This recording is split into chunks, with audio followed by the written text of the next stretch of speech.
The crystal chandelier over the grand ballroom glittered with 10,000 reflections of the perfect life Gabriel had curated.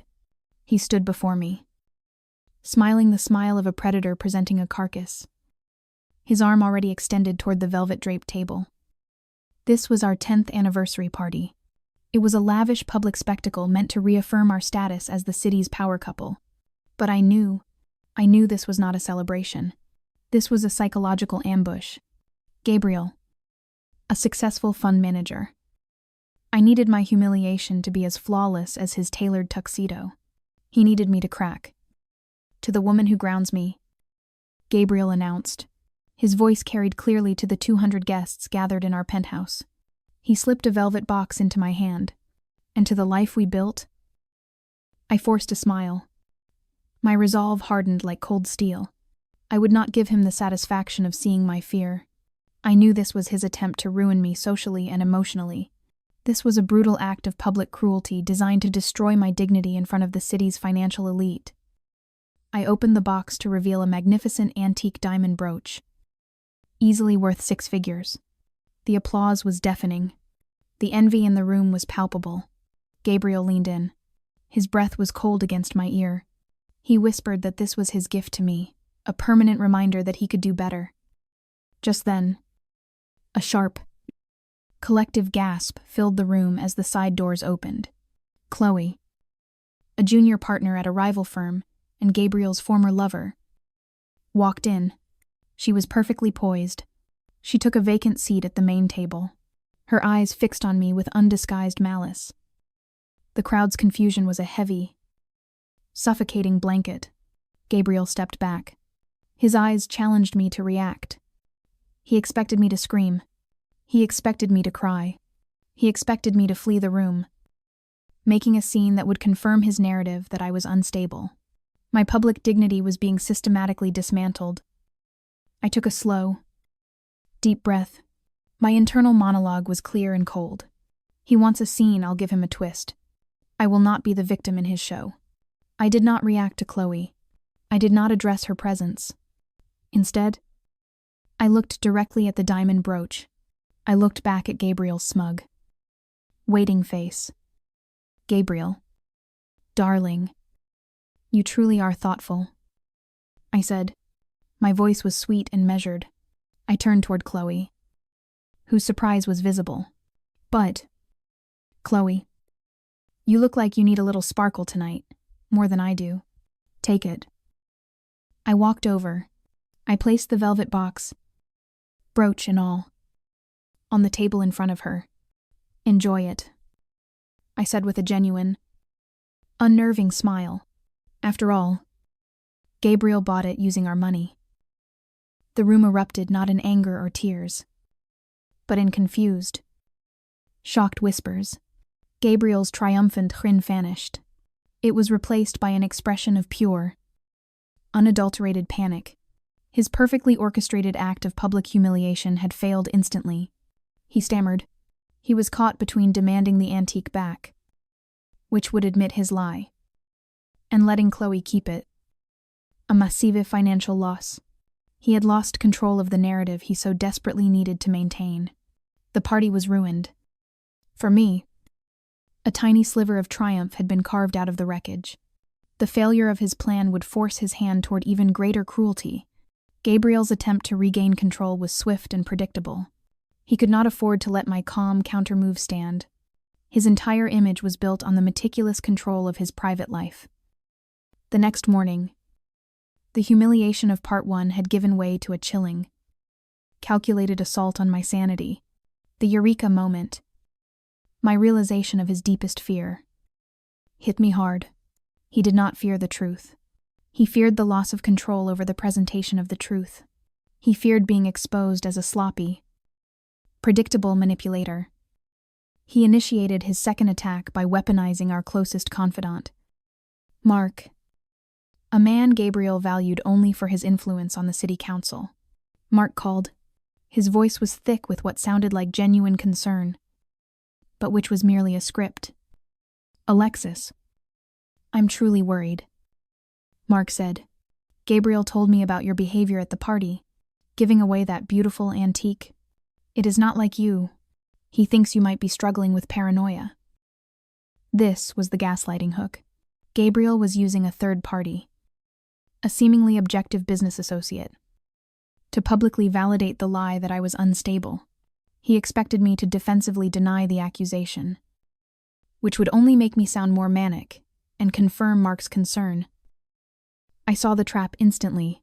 I would not defend my sanity. I would attack his credibility. My leverage was his profound fear that I possessed a hidden ledger of his recent indiscretions. "Thank you, Mark," I replied. My tone was neutral, almost bored. I appreciate Gabriel's concern. But tell me, Mark, did Gabriel ever explain why he was an hour late to the Weston's black tie fundraiser last Tuesday? He swore he had an emergency meeting. But I know his car tracker placed him 30 miles in the wrong direction. I heard the sudden, sharp silence on Mark's end. I had pivoted the focus from my alleged instability to Gabriel's known pattern of schedule lies. I was not hysterical. I was accurate. I was not paranoid. I was a living audit. My brief, accurate counterstrike had injected the virus of suspicion into Gabriel's inner circle. He could handle the accusation of a lover, but he could not handle the accusation of being a liar whose movements were being secretly tracked. The social isolation attempt failed immediately. This realization became my fuel. My pain was not just the embarrassment of Chloe. It was the realization of how long I had been passively documenting his deceit. I realized how much time I had spent trying to make his chaotic life organized. Now, that archived data was my only weapon. I knew his next move would be immediate and destructive. He had to neutralize the threat of my data. Since he could not take my mind, he would take my money. He would attempt to financially crush me, cutting off access to every resource I had ever known. He believed that desperation would silence me. The morning after my successful social pivot, Gabriel's predictable fury manifested in a chilling text message. "Do not bother coming back to the penthouse. Your access codes are invalid. Also, I took the liberty of closing your little art gallery fund. You have no money. Alexis, come crawl back when you have learned your lesson." This was the tragedy moment for my financial future. Gabriel had not just cut me off. He had maliciously destroyed the investment account I had spent 5 years funding in secret. This was the seed money for my independent art appraisal gallery. This was the total erasure of my life's work. This was a devastating blow to my professional future. But Gabriel, the arrogant financial genius, had forgotten a crucial detail. I had set up the banking. I knew his password routine, always the ticker symbol of his latest, most lucrative fund, followed by the first 2 digits of his birthday. He thought his system was impenetrable because I was just Alexis, the supportive wife who handled the social calendar. I used this predictable flaw to bypass the basic lockouts. I accessed the read-only digital records of our joint accounts before they were fully liquidated. The records were sickeningly clear. The funds had been moved prematurely to a single signature account. This was illegal. Gabriel's text message was proof of his intent to liquidate marital assets illegally. I had the evidence, but I would not use it yet. That would be too quick. I needed to let him sweat. I created a new social media profile. Using a fake name, I commented on a public article about Gabriel's firm. The comment was simple and subtle. It was a microscopic pinprick, designed to cause maximum internal bleeding. The firm's current performance is surprisingly flat, considering the recent influx of capital from the Kratos Fund acquisition. Kratos Fund was a detail Gabriel thought was highly confidential. He had been quietly working on the deal. Within an hour, Mark and 2 other financial associates of Gabriel's had liked the comment. Gabriel, seeing his confidential business being discussed by a random online profile that knew a sensitive financial detail, descended into a paranoia of his own making. The financial block was meant to render me helpless, but it only served to confirm his predictable arrogance. I had the records. I had the power to leak his financial secrets one by one. I had successfully turned his greatest strength, his financial expertise, into his greatest vulnerability. Gabriel's panic over the financial leak in Part 3 escalated into a desperate attack on my social reputation. He had to ensure that if I spoke to anyone, they would dismiss my words as the ravings of an unhinged woman. He chose the Westons, our social anchors. They were the couple whose status was solely dependent on Gabriel's financial favor. He called them, spinning a tale that I was having a severe paranoid breakdown. He fabricated a story that I was seeing imaginary threats and needed to be kept away. The Westons, terrified of losing Gabriel's financial favor, immediately cut me off. They even announced they were hastily selling the antique painting I had helped them acquire. Gabriel expected me to call the Westons and plead my case. This would confirm his paranoia. I would not give him the satisfaction. Instead, I called Sarah, the head of a small, influential antiques auction house and the biggest gossip in the city. I spoke to her about the Westons' sudden antique sale. "Sarah, I just heard the Westons are selling their beloved painting," I said. "It is odd timing. I just wanted to confirm one thing when they authorized the sale. Did they state both names on the title? Or did Gabriel handle it alone?" The question was a precision bomb. It implied that Gabriel might be illegally selling the antique out from under his wife, using her instability as an excuse. This simple question about ownership sparked their terror of losing face or being caught in a financial scandal. Sarah, smelling blood, immediately called the Westons, not to ask about me, but to ask if their asset was secure. The Westons panicked. They believed Gabriel was using their antique sale as leverage against them. They called me frantically, their voices not concerned, but terrified. "Alexis, what did you tell Sarah, Mrs.?" Weston shrieked. "Is Gabriel using the sale to cover something up? We need to know what to tell people." They had inadvertently confirmed Gabriel's lie about my paranoia was merely a cover story for his own potential financial misdeeds. I had successfully turned their fear of social scandal into a temporary, but useful, alliance. This forced them to violate Gabriel's demand for social isolation. My dignity was reclaimed. Gabriel's lie was publicly compromised. The instability I had created in Gabriel's social and financial circle made him desperate. He concluded that the only way to silence me was to destroy my professional life permanently. His final, most venomous attack was an act of absolute hypocrisy. Gabriel, the man who had stolen my life savings, contacted the National Art Appraisers Guild. He fabricated a complaint that I had been illegally selling items from our home. He claimed I had a history of theft to ruin my professional reputation permanently. The irony was unbearable. He was accusing me of the exact crime he had just committed. My heart clenched when the letter arrived, a formal notice of investigation, temporarily suspending my professional license, the temporary loss of my career. The validation of his lie by a professional body was the cruelest blow. Gabriel expected me to collapse. He expected me to hire a high-priced lawyer to plead my case.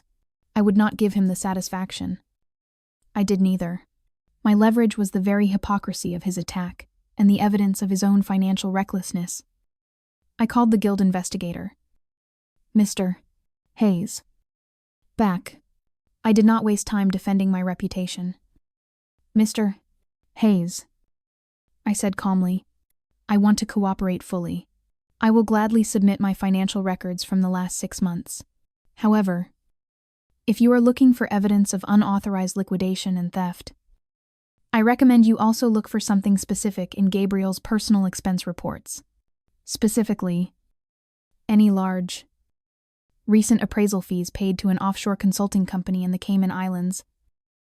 The investigator paused, intrigued by the specificity. I was forcing him to investigate Gabriel's genuine crime, under the guise of investigating my fake one. Gabriel, somehow hearing about the guild's sudden and unexpected focus on his offshore accounts, panicked completely. He was convinced Alexis was a financial spy. The climax arrived when Gabriel, abandoning all pretense of professional calm, stormed into the guild's public offices. He did not ask to drop the charges against me. He demanded that the investigator immediately cease looking into his offshore accounts. He shouted that Alexis knows too much and is a danger to his firm's integrity. His public outburst, designed to save his firm, was instead a public, panicked confession. He admitted, in front of a professional body, that I possessed damaging information and that his own financial integrity was compromised. The guild instantly dropped the case against me, realizing they had been used as a weapon, and opened a formal, criminal investigation into Gabriel himself. I was professionally vindicated. Gabriel's desperate attempt to ruin my career had, instead, ruined his own. The domino had finally fallen onto the financial sector. Gabriel's public confession at the guild office, shouting that I knew too much, was not just a humiliation. It was a criminal liability.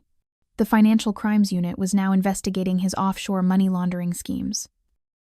Gabriel, however, was a professional predator.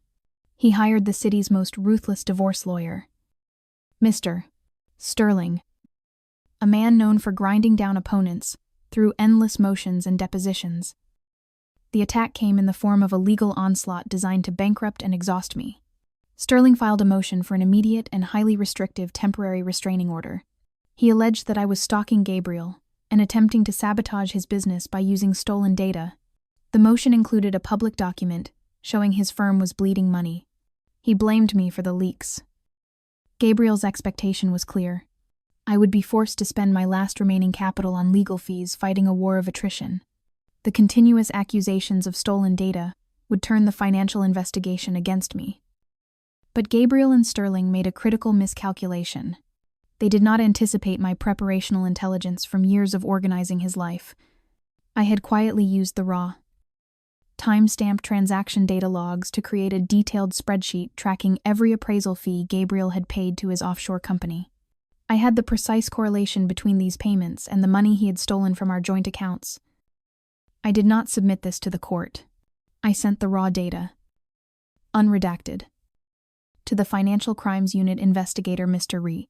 Reyes, along with a single, neutral cover letter stating, "The only assets stolen were my future and my time.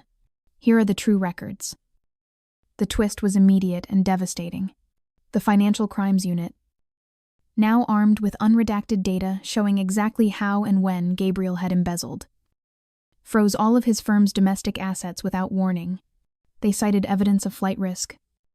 Gabriel's entire financial structure collapsed instantly.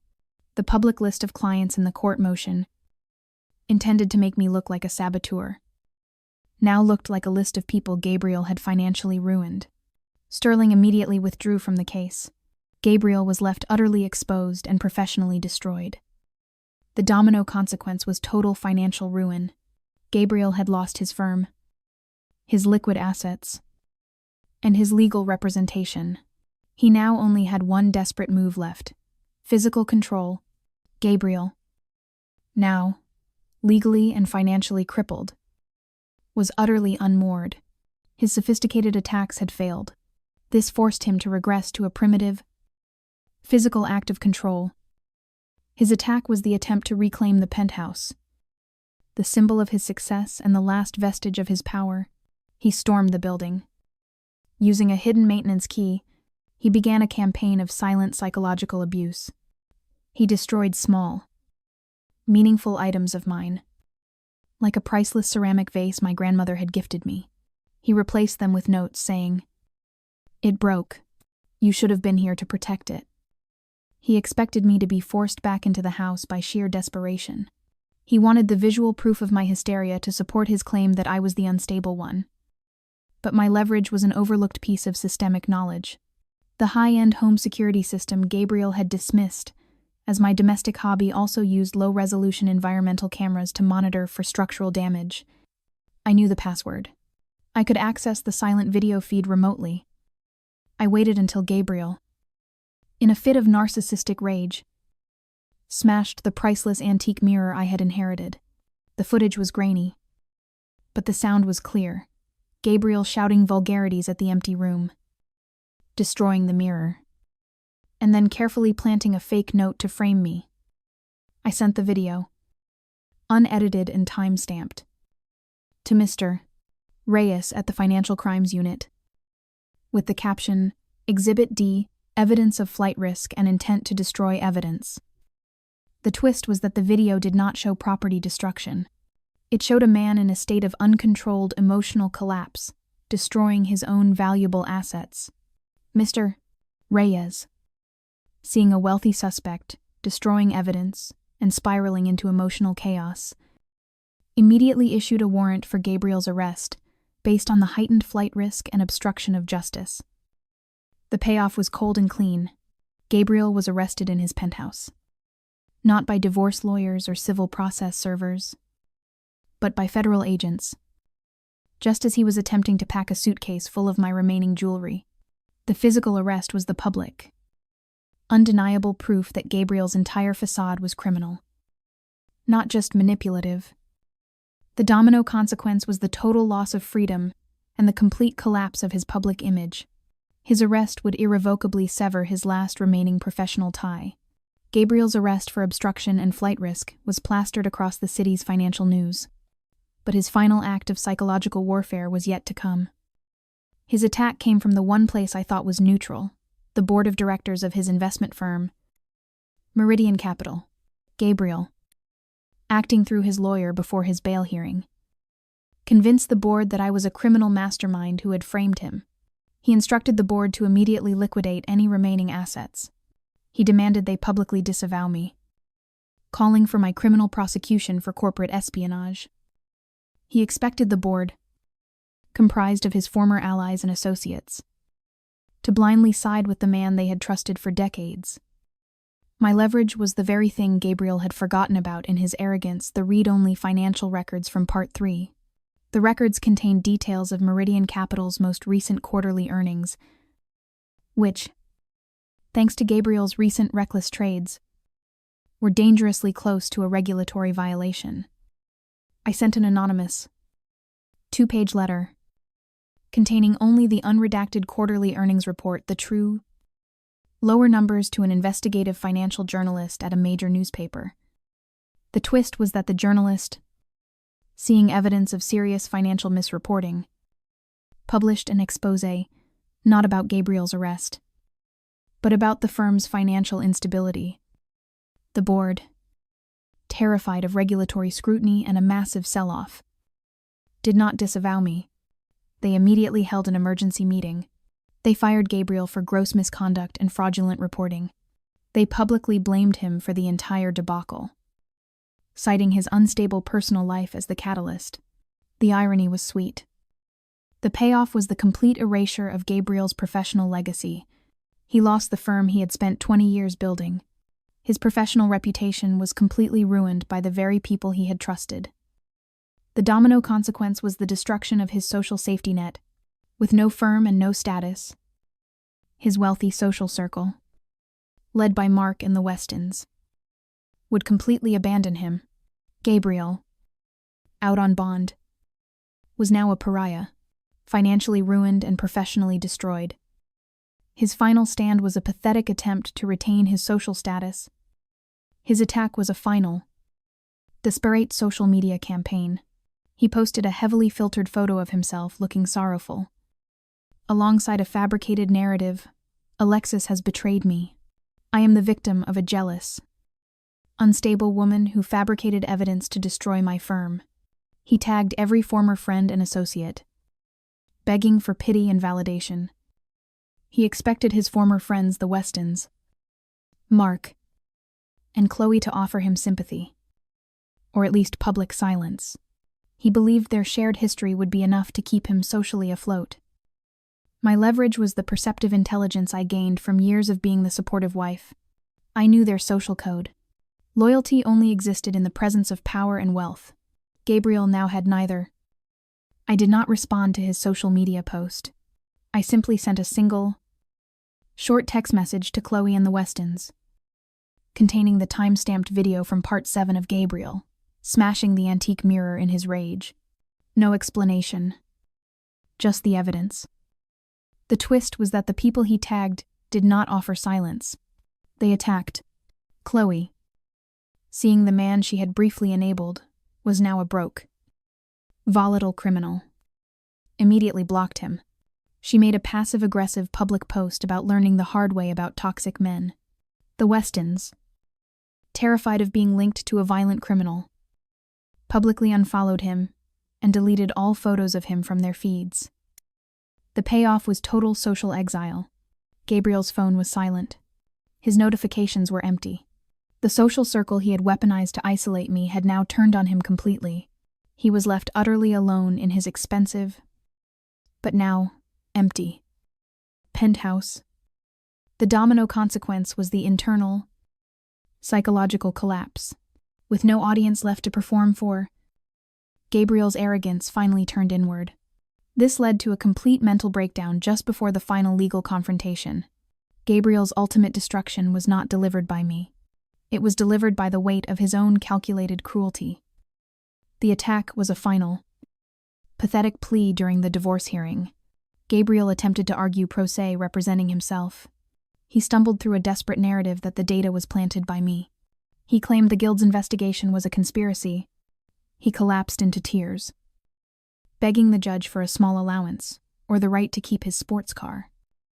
He expected the court to show leniency, or at least pity. My leverage was the truth of his character, meticulously documented and delivered by the state. Mr. Reyes, the financial crimes investigator, took the stand, not as a divorce witness, but as a representative of the state. The twist was that the judge did not address Gabriel's pitiful plea. She immediately ruled on the divorce, citing the overwhelming evidence of financial fraud and emotional abuse presented by the Financial Crimes Unit. The judge awarded me 100% of all marital assets, including the penthouse and the remaining liquid assets. She cited Gabriel's criminal misconduct and his repeated attempts to destroy my financial independence. The payoff was devastating, and final financial and criminal destruction. Gabriel was immediately taken into custody to await his criminal trial on charges of obstruction and financial malfeasance.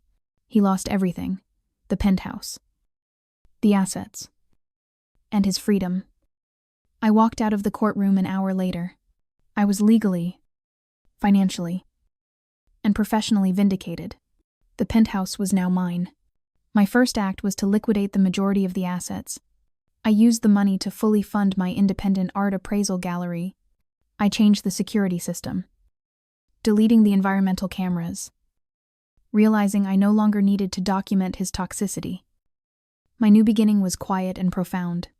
I used the money to open the Alexis Gallery, a beautiful, independent space dedicated to promoting ethical art appraisal. I never used his name again. The memory of the forgotten anniversary was gone. It was replaced by the reality that the man who tried to trap me had, in his predictable cruelty, delivered me the ultimate gift, total freedom, and the resources to build the legacy he denied me.